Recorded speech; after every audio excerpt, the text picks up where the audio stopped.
नमस्कार। आप सुन रहे हैं कहानी गोल्ड।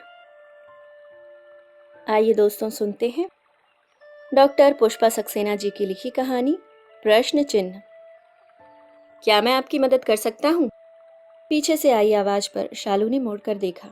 सिटी लाइब्रेरी में ऊपर के शेल्फ से एक किताब निकालने के उसके असफल प्रयास को देखकर उस युवक ने मदद करनी चाहिए थी। ओह श्योर, वह किताब ऊपर रखी है, आज यहाँ का स्टूल भी नहीं है। कोई बात नहीं, मैं आपकी किताब तक आसानी से पहुंच जाऊंगा। कभी मेरी हाइट भी काम दे जाती है। युवक ने परिहास किया। थैंक्स, आज इस बुक से ज़रूरी नोट्स लेने हैं। आप हिंदी की कहानियाँ पढ़ती हैं? मैंने एक आध बार पढ़ने की कोशिश की, पर झेल नहीं पाया। शालू को किताब देते युवक ने किताब के टाइटल पर दृष्टि डाली थी। जी हाँ, मैं हिंदी कहानियाँ सिर्फ पढ़ती ही नहीं, खुद भी लिखती हूँ। आपने शायद किसी अच्छे लेखक की किताब नहीं पढ़ी होगी, अन्यथा हिंदी साहित्य बहुत समृद्ध है। शायद आवाज में थोड़ा सा गर्व छलक आया। वाह, यह तो बड़ी अच्छी बात है। वैसे आप किस नाम से लिखती हैं? नाम तो मेरा शालिनी है, पर सब शालू पुकारते थे। बस उसी नाम से लिखती हूँ। क्या आपकी किताबें इस लाइब्रेरी में भी हैं? लगता है लगता है आप कहीं पढ़ाती हैं। अभी तो हिंदी में रिसर्च वर्क कर रही हूँ। रिसर्च पूरी हो जाने के बाद कहीं लेक्चरशिप ट्राई करूँगी। वैसे इस लाइब्रेरी में भी मेरी 4-5 किताबें ज़रूर हैं। इस लाइब्रेरी में आपकी ज़रूरत की सब रेफरेंस बुक मिल जाती हैं?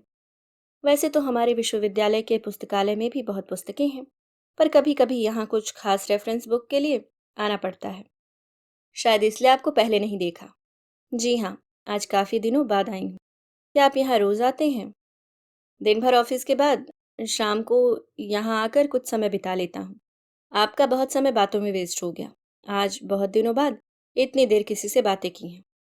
शालू के उत्तर की प्रतीक्षा किए बिना वह अपने स्थान पर जाकर पुस्तक के पृष्ठों में खोसा गया। घर लौटने पर शालू को ध्यान आया, आज जिससे इतनी देर तक बातें की उसका नाम या परिचय भी उसने नहीं लिया। वह कह रहा था वह रोज शाम को उस पुस्तकालय में आता है। अगली बार मिलने पर वह उसका नाम जरूर पूछ लेगी। व्यस्तता के कारण शालू करीब 2 सप्ताह तक सिटी लाइब्रेरी नहीं जा सकी। जरूरत पड़ने पर उस दिन वह सिटी लाइब्रेरी गई थी। उसके अपने स्थान पर बैठते ही वह युवक तेजी से आकर उसके सामने वाली कुर्सी पर बैठ गया। शालू के सामने उसकी लिखी 2 किताबें जोर से पटक कर बोला, बकवास। दुनिया को गुमराह करने के लिए लिखती हैं आप। नारी देवी है, गुणों की खान है। इससे बड़ा झूठ और क्या होगा। सारी कहानियां इसी झूठ को उजागर करती हैं। काश किसी कहानी में आपने स्त्री का असली रूप भी दिखाया होता, तो कहानियां पाठकों को वास्तविक जीवन की तस्वीर प्रतीत होती। माफ कीजिएगा, आपकी कहानियों ने बहुत निराश किया है। मुझे आप जैसे लोगों की राय से कुछ लेना देना नहीं है। स्त्री के बारे में आपके जो भी अनुभव हों, उन्हें आप सब स्त्रियों पर लागू नहीं कर सकते। आपके अनुसार मैं बकवास लिखूं या सार्थक, आपकी इस बात से मुझे कोई फर्क नहीं पड़ने वाला है। समझे मिस्टर? उत्तेजना से शालू का चेहरा लाल हो गया। एक बात समझ लीजिए, अपने को लेखिका कहने का भ्रम मन से दूर कर लीजिए। यह बस आपका दम्भ है। Thanks for your advice. मैं क्या हूँ क्या नहीं, आपसे जानने की जरूरत नहीं है। Please leave me alone. बात खत्म करती शालू अपने कागज समेट उठ गई। नहीं, उस बकवास को सुनने के बाद कोई गंभीर काम कर पाना असंभव ही था। उसे लाइब्रेरी से बाहर जाते देख युवक ने आगे बढ़कर कुछ कहना चाहा, पर शालू तेज कदम बढ़ाती चली गई। उस वक्त शालू को कहीं खुली हवा की सख्त जरूरत थी। घर के रास्ते में पड़ने वाले पार्क की बेंच पर बैठी शालू को उस युवक की बातें मथ रही थीं। यह तो स्पष्ट था, उसके जीवन में कुछ ऐसा घटा है जिसने उसे नारी जाति से इतनी नफरत करने को मजबूर कर दिया है। जो भी हो, उसे इस बात का कतई हक नहीं था कि उसके लिखने को बकवास कहकर उसे अपमानित करे। अपने लेखन के लिए शालू कितनी ही बार पुरस्कृत हुई है। उसकी कहानियां चाव से पढ़ी जाती हैं। उसके नाम प्रशंसा के पत्र आते हैं। शालू के सोच में एक स्त्री के बेंच पर आकर बैठने से बाधा पड़ गई। प्रेम में एक नन्हे से बच्चे को साथ लेकर वह स्त्री आई थी। शालू की नजर जैसे ही उस बच्चे पर पड़ी, वह शालू को देखकर हंस दिया। शिशु की भोली सूरत और मीठी मुस्कान ने एक पल को शालू का आक्रोश भुला दिया। प्यार से चुमकारती शालू पूछ बैठी, कहिए मास्टर, क्या नाम है आपका? हमारे पास आएंगे? शालू की फैली बाहों में आने के लिए शिशु मचल उठा। शायद वह प्रेम से बंधी अपनी बेल्ट से मुक्त होना चाहता था। उसे गोद में उठा शालू ने अपना सवाल फिर दोहराया, अब अपना नाम भी बता दीजिए, बड़ा प्यारा बच्चा है। क्या नाम है इसका? शालू ने आया से पूछा। कोई नाम नहीं है, हम इसे मुन्ना राजा पुकारते हैं। क्या इसके माँ बाप ने अभी तक इसका कोई नाम नहीं रखा? शालू विस्मित थी। बड़ा अभागा है दीदी जी, माँ इस दुनिया से चली गई और कहने को तो इसका बाप है, पर वो इसकी ओर देखता तक नहीं। ये बाप की ओर टुकुर टुकुर ताकता है, पर उस पर कोई असर नहीं होता। न जाने इस नन्हे बच्चे से उसकी क्या दुश्मनी है। इसके पापा ने क्या दूसरी शादी कर ली है? नहीं दीदी जी, घर में तो कोई औरत नहीं है। इस बच्चे की पूरी जिम्मेदारी हम पर है। जब कुछ चाहिए वह पैसे दे देते हैं, पर कभी एक खिलौना तक लाकर नहीं दिया। हमने इसे जन्म तो नहीं दिया, पर इसका बड़ा मोह है। इस बच्चे को अपना प्यार देकर तुम बहुत अच्छा काम कर रही हो। भगवान तुम्हें इस अच्छाई का फल जरूर देंगे। क्या तुमने इसे इसके जन्म से पाला है? नहीं, पहले इसकी कोई दूसरी आया थी, पर वह काम छोड़ गई। पिछले 5 महीनों से हम इसको देखते हैं। बच्चा अब शालू की गोद से उतरने के लिए मचल रहा था। उसे प्यार करके शालू ने बच्चे को आया को दे दिया। मुन्ना राजा को भूख लगी है, अब दूध की बोतल चाहिए। बोतल मुंह से लगाते ही शिशु दूध पीने लगा। उस पर प्यार भरी दृष्टि डाल शालू ने घर की राह ली। अब तक उसका आक्रोश काफी हद तक दूर हो गया था। रात में बिस्तर पर लेटी शालू की आंखों से नींद कोसों दूर थी। उस युवक की अपमानजनक बातें भुला पाना आसान नहीं था। वह अपने को बार बार समझाती, एक लेखक को अपने लेखन की कटु आलोचना सहने को तैयार रहना चाहिए। हर इंसान की अपनी अलग पसंद हो सकती है। पाठक को अपनी प्रतिक्रिया देने का पूर्ण अधिकार हो सकता है। जो भी हो, आलोचना सभ्य तरीके से भी तो की जा सकती है। अगली बार अगर वह मिला और कुछ उल्टा सीधा कहा, तो वह उसे मुंहतोड़ जवाब जरूर देगी। अगली बार उससे मिलने का अवसर करीब 20 दिनों बाद आया था। शालू को एक पुरानी पांडुलिपि से कुछ सामग्री लेनी थी। पांडुलिपि सिर्फ सिटी लाइब्रेरी में ही उपलब्ध थी। अपने स्थान पर जैसे ही शालू पहुंची, वह युवक तेजी से उसके पास पहुंच गया। थैंक्स गॉड, आप आज मिल गई। उस दिन के बाद से रोज आपकी प्रतीक्षा कर रहा हूँ। क्यों, क्या आज फिर कोई नई सलाह देनी है? रूखी आवाज में शालू बोली। नहीं, आपसे माफी मांगनी है। उस दिन पता नहीं क्या बकवास कर गया। अपने बर्ताव पर मैं बहुत शर्मिंदा हूँ। मेरी गलती माफी के लायक तो नहीं, पर प्लीज, आपका बहुत बड़ा दिल है, मुझे माफ करेंगी ना? दो उत्सुक नैन उसके चेहरे पर निबद्ध थे। ओह, तो आप मेरे दिल के बारे में जानते हैं, पर आपको बता दूं, मेरे पास दिल नाम की कोई चीज है ही नहीं। मुझे काम करने दीजिए। पहले ही आप मेरा काफी समय बर्बाद कर चुके हैं। मुझे आपसे कोई बात नहीं करनी, समझे मिस्टर? अमन। जी हाँ, मेरा नाम अमन है। यहाँ एक मल्टीनेशनल कंपनी में चार्टर्ड अकाउंटेंट हूँ। मुझे आपके नाम या प्रोफेशन से कुछ भी मतलब नहीं है। मुझे काम करने दीजिए वरना। पर मुझे आपकी मदद चाहिए शालू जी। मदद, वह भी एकदम भी, और वो भी बकवास लेखिका से। यह बात तो सपने में भी नहीं सोची जा सकती। सपने में नहीं, जागती आंखों के साथ आपसे रिक्वेस्ट कर रहा हूँ। फायदा आपका ही होगा। कृपया मेरे फायदे की बात भूल जाइए। किसी अनजान से फायदा उठाना तो दूर, बात भी करना मुझे स्वीकार नहीं है। अगर आप लिखती हैं तो नारी के एक दूसरे रूप से साक्षात्कार करने की हिम्मत भी होनी चाहिए, वरना आप स्त्री के उस दूसरे रूप के सत्य से अपरिचित रहकर कल्पना के संसार में ही विचरण करती रह जाएंगी। बोलिए, साहस है मेरा सत्य सुनने का, या आप झूठ का ही आश्रय लेती रहेंगी? अगर आपका झूठ मेरे लिए सत्य हो, उस स्थिति को क्या कहेंगे? यही कि आप सत्य को देखने का साहस नहीं रखती, आप डरती हैं। अगर आपकी यह चुनौती है, तो मैं आपका सत्य सुनने को तैयार हूँ। शुक्रिया, पर इसके लिए आपको समय देना होगा। कल इंडिया कैफे में सुबह 11 बजे मिलते हैं। आएंगी वहाँ? मैं समय पर पहुँच जाऊंगी, उम्मीद है आप भी समय पर पहुँचेंगे। मुझे इंतज़ार अच्छा नहीं लगता। इंडिया कैफे में प्रवेश करती शालू को देख अमन अपनी जगह से उठकर उसके स्वागत के लिए जा पहुंचा। आप आ गईं, मुझे डर था कहीं आप ना आई तो मेरी प्रतीक्षा व्यर्थ हो जाएगी। Thanks for coming. आइए हम उधर बैठते हैं। कैफे के एक एकांत कोने की ओर अमन के साथ जाकर शालू अपनी चेयर पर बैठ गई। हाँ, अब आपको जो कहना है जल्दी कह डालिए, मेरे पास बहुत कम वक्त है। जिस बात ने महीनों से मेरी नींद उड़ा दी है, उसके लिए थोड़ा सा समय तो देंगी? शालू जी, कोशिश करूंगा आपका कीमती समय नष्ट न करूं। एक लंबी सांस लेकर अमन ने कहना शुरू किया। उसे मैंने अपने मित्र की शादी में देखा था। उसकी सुंदरता और शोख अदाओं पर मैं मर मिटा था। मित्र के कान में अपनी पसंद बताकर रेखा के साथ अपनी शादी के लिए मित्र से मदद करने का अनुरोध किया था। मुझे अपनी बढ़िया नौकरी और शानदार पर्सनालिटी पर विश्वास था। कोई भी लड़की मुझे नापसंद करेगी, यह सोच भी नहीं सकता था। मेरा विश्वास गलत भी नहीं था। 1 महीने बाद रेखा मेरी पत्नी बनकर आ गई। मेरा स्वप्न साकार हो गया था। पहली रात रेखा से पूछा था। सच कहना, तुम्हें मेरी कौन सी बात सबसे अच्छी लगी, जिसकी वजह से तुम शादी के लिए तैयार हो गई? तुम्हारी ऊंची नौकरी ने फैसला करने में देर नहीं होने दी। रेखा शैतानी से हंस दी। और मेरे बारे में क्या ख्याल है जनाब का?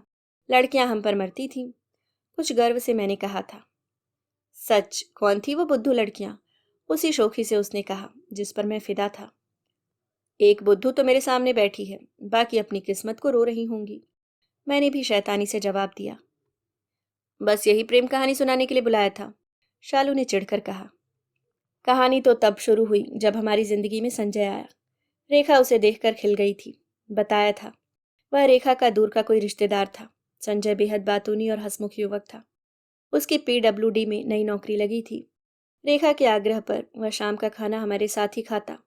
मेरी बंद कार के मुकाबले में रेखा को संजय की खुली जीप में जाना ज़्यादा अच्छा लगता था।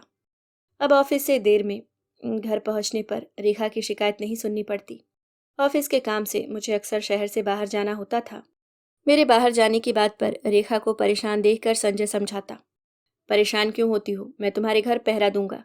मजाल है कोई मच्छर भी बिना इजाजत घर के अंदर आ जाए। उसकी ऐसी बातें रेखा का भय और गुस्सा मिनटों में दूर कर देती। मुझे भी संजय की कंपनी अच्छी लगती। हम तीनों खुश थे। संजय और रेखा दोनों बचपन से साथ खेलकर बड़े हुए थे।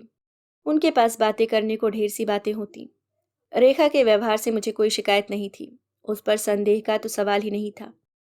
अपने प्यार पर पूरा विश्वास जो था। इस बीच हमारे घर एक नन्हे बच्चे ने आकर हमारी खुशियों में चार चांद लगा दिए। नन्हे बाबा की देख रेख के लिए एक आया रखने का सुझाव संजय ने दिया था। रेखा पर काम का भार ना बढ़े, इसलिए मैंने भी उसकी बात मान ली। संजय बच्चे को बहुत प्यार करता था। उसके लिए खिलौने लाना जैसे उसका फर्ज बन गया था। उसे गोद में उठाकर कहता, रेखा, इस बच्चे को मैं ले जाऊंगा। देख, यह मेरे जैसा है। हंसने पर इसके गालों पर मेरी तरह ही डिंपल पड़ते हैं। एक बार मैंने कहा था, रेखा, इसे बच्चों से इतना प्यार है, तुम कोई लड़की ढूंढकर इसकी शादी जल्द करा दो। अपना बच्चा हो जाने पर दूसरों का बच्चा तो नहीं ले जाएगा। क्यों संजय, तुम्हारे लिए लड़की खोजी जाए? मैंने मजाक किया, पर मेरे मजाक पर संजय और रेखा दोनों ही मौन रह गए। उस बार ऑफिस से लंबे समय के लिए शहर से बाहर जाना पड़ा था। रेखा और बेबी को छोड़ते मन उदास था, पर संजय के होने से चिंता कम थी। शहर से बाहर ही फोन सेवा स्तब्ध कर देने वाली खबर मिली थी। रेखा और संजय की सड़क दुर्घटना में मृत्यु हो गई थी। मुझे नहीं पता कैसे घर वापस पहुंचा था। पुलिस इंस्पेक्टर ने जो बताया उसकी कल्पना भी नहीं कर सकता था। दोनों नशे में चूर शहर से दूर किसी रिजॉर्ट से वापस लौट रहे थे। सामने से आ रही ट्रक से सीधी टक्कर ने दोनों की जीवन लीला उसी पल समाप्त कर दी। रेखा को कभी नशा करते नहीं देखा था। संजय और मैं कभी मजाक में उससे आग्रह भी करते तो वह नाराज हो जाती। मेरी स्थिति पागलों जैसी हो गई थी। उस पर आया ने जो जानकारी दी, उसने मुझे जीते जी मार दिया। अमन चुप हो गया, चेहरे का रंग बदल गया था।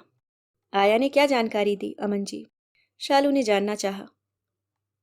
उसने बताया, जब भी मैं शहर से बाहर जाता था, रेखा बच्चे को आया को सौंप दोनों मेरे बेडरूम में मेरा बिस्तर शेयर करते थे। एक बार बच्चे के रोने पर आया रेखा को जगाने गई तो उन्हें आपत्तिजनक स्थिति में देखकर वापस लौट आई।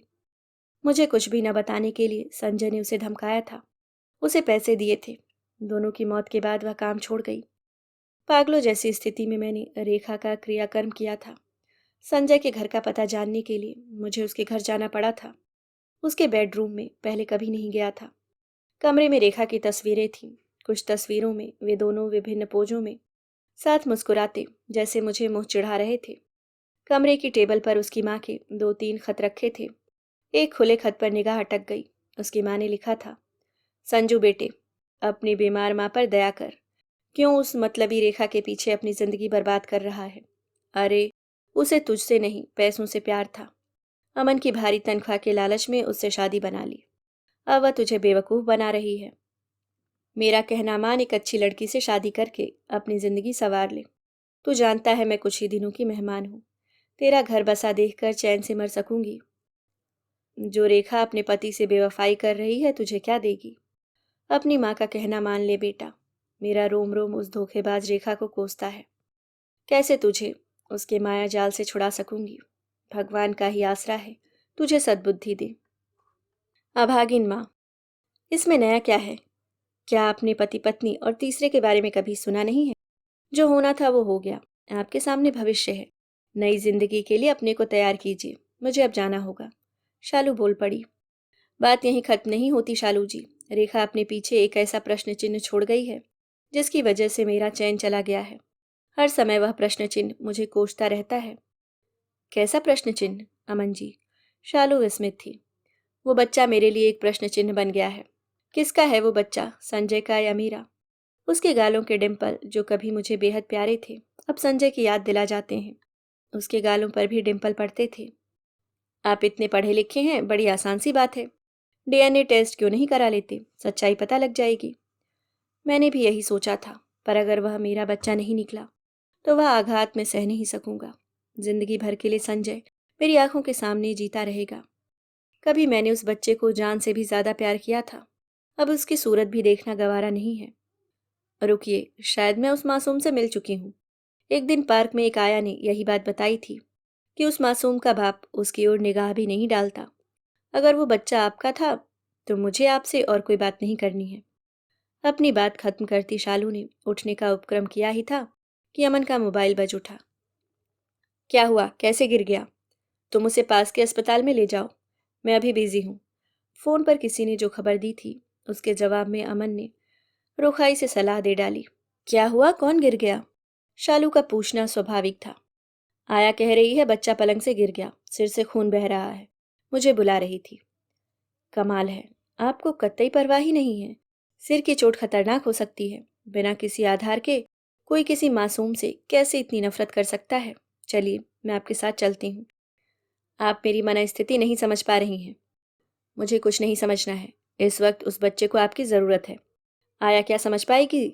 जल्दी कीजिए। अमन के साथ कार में बैठी शालू की आंखों के सामने पार्क में देखे हुए बच्चे की छवि उभर रही थी। क्या यह वही बच्चा है जिसके बारे में अमन बात कर रहा था?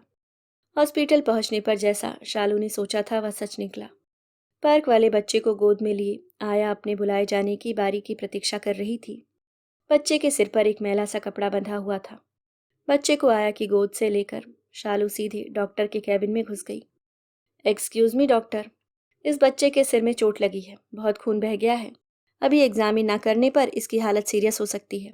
प्लीज इसे देख लीजिए। शालू की आवाज में भय था। डॉक्टर ने बच्चे को एग्जामिन करने के बाद नर्स को उसकी मरहम पट्टी के निर्देश देकर कहा, घबराने की कोई बात नहीं। एक इंजेक्शन दे दिया है, कुछ दवाइयाँ लिख दी हैं, ठीक समय पर देती रहिएगा। थैंक यू डॉक्टर, मैं अपनी बारी के बिना आपके पास चली गई थी, माफ़ कीजिएगा। कोई बात नहीं, आप माँ हैं, बच्चे की चोट देखकर घबरा जाना स्वाभाविक ही है। नहीं, मैं इसकी माँ नहीं हूँ डॉक्टर, यह तो मेरा फर्ज था।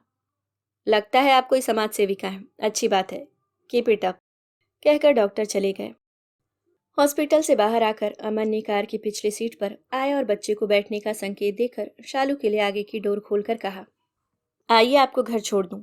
पहले ही आपका काफी समय ले चुका हूं। उस पर इस बच्चे ने और वक्त बर्बाद कर दिया। ना ये इस दुनिया में आता, ना कोई दुख होता। एक्सक्यूज मी, आप ऐसी बातें कैसे कह सकते हैं? क्या आपके पास दिल नाम की कोई चीज नहीं है? इतने प्यारे बच्चे से कोई कैसे नफरत कर सकता है? अगर इससे इतनी ही नफरत है तो इसे किसी अनाथालय में क्यों नहीं दे देते? वैसे भी तो यह अनाथ की तरह ही जी रहा है। अगर आप मेरी जगह होती तब आप मेरी तकलीफ समझ पाती। सोचिए, अगर आपने किसी को अपनी जान से भी ज्यादा प्यार किया पर उसने आपके साथ ऐसा ही विश्वासघात किया होता तो? मेरा मतलब, अगर आपको पता चलता उस इंसान का किसी और स्त्री से कोई नाजायज बच्चा है तो भी क्या आप इतनी ही सामान्य रह पाती? नहीं शालू जी, नहीं। बात करना बहुत आसान होता है, पर क्या अमन जी, आप इस दुनिया में कोई अनोखे इंसान नहीं हैं। इससे भी बड़ी ट्रेजेडी झेल कर भी लोग सामान्य जीवन जी लेते हैं। आपको क्या पता मैंने क्या झेला है? अचानक अपनी बात कहती शालू रुक गई। क्या झेला है आपने? क्या हुआ? आप बात कहती कहती रुक क्यों गई? अमन विस्मित था। कुछ नहीं, मैं अपने वर्तमान में अतीत का जहर नहीं घोलना चाहती। मुझे देर हो रही है, मैं जाती हूँ। रुकिए, मैं आपको कार से पहुंचा दूंगा। जी नहीं, इस समय इस नन्हे मुन्ने का जल्दी घर पहुंचना जरूरी है। एक रिक्वेस्ट है, प्लीज इसका ध्यान रखिएगा। आपकी हृदयहीनता से मुझे दुख हुआ है। अमन की प्रतिक्रिया नकार शालू तेज कदमों से चली गई। आवाक अमन कार स्टार्ट कर शालू को जाता देखता रह गया। अगले 5-7 दिनों तक शालू उस पार्क में इस उम्मीद से जाती रही कि शायद वह आया बच्चे को लेकर पार्क आएगी। वह सोचती, बिन माँ का बच्चा पिता की नफरत के साथ कैसे जिएगा। न जाने उसका क्या हाल हो, कहीं चोट की तकलीफ बढ़ ना गई हो। अंततः उसने सिटी लाइब्रेरी जाने का निर्णय ले लिया। लाइब्रेरी में पहुंची शालू का जैसे अमन इंतजार ही कर रहा था। शालू के सामने वाली कुर्सी पर बैठकर कहा, इस हृदयहीन का भी दिल है, यह बात अब जान गया हूँ। आपने क्या झेला, जानने के लिए यह दिल बेचैन है। अगर आपके पास दिल है तो उस नन्हे बच्चे को अपना लीजिए। कभी आपने जिस रेखा को इतना प्यार किया था, यह बच्चा उसी की अमानत है। आपके मन में उस मासूम को लेकर जो सवाल हैं उन्हें भुला दीजिए। किसी अपने से त्यागे जाने की तकलीफ आप नहीं समझ सकते। यह दुख मैंने और मेरी माँ ने झेला है। शालू गंभीर थी। देखिए शालू, अपने मन की बात किसी के साथ शेयर कर लेने से तकलीफ कम हो जाती है। आपसे अपना सच बताने के बाद उस रात पहली बार चैन से सो सका था। प्लीज बताइए ना। जब मैं 5 वर्ष की थी, मुझे और मेरी माँ को छोड़कर मेरे पिता किसी और स्त्री के साथ विदेश जा बसे। कभी भूल कर भी हमारी याद नहीं की। पिता की धुंधली यादें आज भी मुझे बेचैन कर जाती हैं। माँ ने बहुत कष्ट उठाकर मुझे बड़ा किया है। युवा माँ पर लोगों की लोलुप नजरें, समाज की अवहेलना हमने सही है। अब माँ कैंसर से लड़ रही हैं। मैं उनकी आशा की केंद्र बिंदु हूँ। बात खत्म करती शालू की आंखें भर आईं। तुम ठीक कहती हो शालू। जीवन में आई दुखद स्थितियों का हिम्मत से सामना करने वाला इंसान ही असली इंसान है। तुम्हारी दुखद कहानी ने मेरा दृष्टिकोण ही बदल दिया है।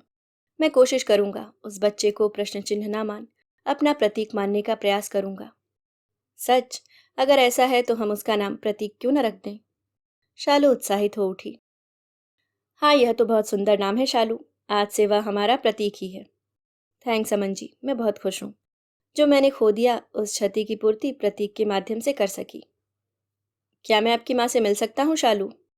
माँ आपसे मिलकर खुश होंगी, पर उनकी ये खुशी तब दुगनी हो जाएगी जब आप प्रतीक के साथ आएंगे। उस स्थिति में आपको मेरी सहायता करनी होगी। मैं प्रतीक को जरूर लाऊंगा, पर उसे संभालना आपको होगा। मैं उसका रोना सुनकर ही घबरा जाता हूँ। आप निश्चिंत रहें, मुझे कोई परेशानी नहीं होगी, शालू ने मुस्कुराकर कहा। दूसरे ही दिन अमन प्रतीक के साथ शालू के घर पहुंच गया था। नए कपड़ों में प्रतीक बहुत प्यारा लग रहा था। माँ के चरण स्पर्श करके अमन ने कहा, मुझे अपना बेटा ही समझिए, मेरी माँ नहीं है। अगर आपका प्यार पा सका तो मेरे जीवन का बहुत बड़ा अभाव पूरा हो सकेगा। जरूर, मुझे खुशी होगी। तुम्हारे साथ इस नन्हे बच्चे के आने से घर का सूनापन मिट जाएगा। माँ की गोद में जाते ही प्रतीक हंस पड़ा। बड़ा स्मार्ट है, जानता है माँ के पास इसके लिए खूब समय है। क्यों माँ, इसे देखकर तुम्हारी आधी बीमारी तो भाग ही जाएगी। शालू ने परिहास किया। आधी क्यों, हम दोनों मिलकर माँ को पूरी तरह से ठीक कर लेंगे। ठीक कहा ना प्रतीक? अमन ने प्रतीक को देखकर प्यार से कहा। वो दिन बहुत अच्छा बीता। अमन के जाने के बाद माँ ने लंबी सांस लेकर कहा, आज तेरे पिता होते तो तेरी भी शादी हो गई होती। तेरी गोद में भी ऐसा ही बच्चा होता शालू। माँ तुम फिर वही बातें दोहराने लगी। मुझे शादी नहीं करनी है। मैं तुम्हें छोड़कर कहीं नहीं जाऊंगी। उस दिन के बाद से अमन प्रतीक के साथ अक्सर शालू के घर आने लगा। माँ को अस्पताल ले जाने के लिए वह जिद करके उन्हें अपनी कार से ले जाता। माँ कहती, वह उनकी आदत बिगाड़ रहा है। पर अमन कहता, अगर वह उसे अपना बेटा मानती हैं तो उसे अपना फर्ज पूरा करने दें। शालू को अपनी थीसिस सबमिट करनी थी। अमन ने माँ के पूरे दायित्व अपने ऊपर लेकर शालू को अपना काम पूरा करने की सलाह दी थी। जिस दिन शालू ने अपनी थीसिस जमा की, अमन उसे रेस्टोरेंट ले गया था। प्रतीक अपनी आया के साथ माँ के पास था। रेस्टोरेंट के एकांत कैबिन में अमन ने कहा, याद है एक दिन तुमने कहा था हम बच्चे का नाम प्रतीक क्यों न रख लें? हाँ, वो क्या भूलने की बात है। इस बात को याद दिलाकर आप क्या कहना चाहते हैं? उस दिन तुमने अपने को प्रतीक के साथ जोड़ा था शालू। क्या हम दोनों एक नहीं हो सकते? नहीं, मैं इस बारे में सोच भी नहीं सकती। मुझे जो ठीक लगा था वही कहा था। अगर मैं जानती कि आप मेरी मित्रता को इस रूप में ले रहे हैं तो मैं आपसे कभी न मिलती। अच्छा हो अब भविष्य में हम कभी न मिले। शालू खाना छोड़कर उठ गई। अमन उसे पुकारता ही रह गया, पर वह तेज कदमों से रेस्टोरेंट के बाहर चली गई। अगले कुछ दिनों तक अमन घर नहीं आया। माँ उसकी जब भी याद करती, शालू झुंझला उठती। यह मत भूलो वह तुम्हारा बेटा नहीं है माँ। उसे भी कुछ जरूरी काम हो सकते हैं। सच तो यह था, अमन और प्रतीक के न आने से घर में सन्नाटा पसर गया था। उन दोनों के आने से वर्षों से मौन पड़ा घर चहक उठा था। प्रतीक तो जैसे एक सजीव खिलौना बन गया था। माँ और शालू की गोद वह खूब पहचानने लगा था। माँ की गोद से उतारने पर घर रो पड़ता था। खुद शालू का मन उदास था, पर वह यह बात मानने को तैयार नहीं थी कि अमन और प्रतीक उसकी कमजोरी बन चुके हैं। चाह कर भी अमन के रेस्टोरेंट में कहे गए शब्द भुला नहीं पाती। अचानक एक दिन प्रतीक की आया मार्केट में मिल गई। शालू को जैसे कोई अपना मिल गया। प्रतीक बाबा कैसा है? चाह कर भी शालू अमन का नाम नहीं ले सकी। प्रतीक बाबा अस्पताल में है, साहब ने छुट्टी ले रखी है। घर में और कोई देखने वाला भी तो नहीं है। हम बाबा के लिए फल खरीदने आए हैं। प्रतीक किस अस्पताल में है? शालू बेचैन हो उठी। उसी अस्पताल में जहां आप गई थी। शालू ने और कुछ जानने की प्रतीक्षा नहीं की, तुरंत अस्पताल जा पहुंची। अस्पताल की बेड पर नन्हा प्रतीक मुरझाया सा पड़ा था। शालू को देखते ही उसका पीला पड़ा चेहरा चमक उठा। प्यार से उसे गोद में उठाती शालू की आंखें भर आईं। कितना निरीह सा लग रहा था प्रतीक। हाथ में दवाइयां लाता अमन प्रतीक को शालू की गोद में देख चौंक उठा। आप यहाँ? इससे ज्यादा अमन कुछ और नहीं पूछ सका। प्रतीक इतना बीमार था और आपने हमें खबर करने की भी जरूरत नहीं समझी। आपको न सही इस मासूम को तो हमारी जरूरत है। माँ को पता लगेगा तो आपको कभी माफ नहीं करेंगी। शालू का कंठ अवरुद्ध हो गया। किसने कहा मुझे आपकी जरूरत महसूस नहीं हुई? जिस दिन से प्रतीक हॉस्पिटलाइज हुआ बस आपको याद करता रहा, पर आपने कभी न मिलने की शर्त लगाकर पांव रोक दिए। गुस्से में कही बात को क्या बच्चे के नाम पर भी नहीं भुलाया जा सकता? आप सचमुच हृदयहीन हैं। मानता हूँ गलती हो गई। अब इस नाचीज को माफी मिल सकेगी? अमन के परेशान चेहरे पर मुस्कान आ गई। उसके बाद तो प्रतीक शालू का दायित्व बन गया। अमन को ऑफिस जाने को कह शालू प्रतीक के पास रहती। माँ भी दिन में एक बार आकर देख जाती। शालू के साथ प्रतीक का मुरझाया चेहरा खिल उठा। जल्दी ही उसे हॉस्पिटल से छुट्टी मिल गई। वापस लौटा प्रतीक शालू की गोद से उतरने को तैयार नहीं था। अमन के गोद लेने के प्रयास पर वह शालू से चिपट जोर से रो पड़ा। अब इसे तुम ही संभालो शालू, मुझे भले ही ना अपनाओ, पर प्लीज इस मासूम की माँ बन जाओ शालू। वाह, यह तो उंगली पकड़कर पहुंचा पकड़ने वाली बात हो गई। क्या मुझे मूर्ख समझा है? शायद तुम नहीं जानती, माँ तुम्हारे लिए मुझे स्वीकार कर चुकी हैं। उन्हें अपनी जिद्दी लड़की के लिए मुझ जैसा सीधा साधा वर ही चाहिए था। अमन के चेहरे पर शरारती मुस्कान थी। अच्छा, तो यह तुम्हारी और माँ की मिली भगत है। याद रखो, अगर मैं तुम्हें स्वीकार करूंगी तो सिर्फ इस प्रतीक के लिए, क्योंकि मुझे तुम पर भरोसा नहीं है। न जाने कब फिर इसे प्रतीक से प्रश्न चिन्ह बना दो। प्यार से प्रतीक के गाल चूमती शालू को अमन मुग्ध निहारता रह गया। अभी आप सुन रहे थे डॉक्टर पुष्पा सक्सेना जी की लिखी कहानी प्रश्न चिन्ह।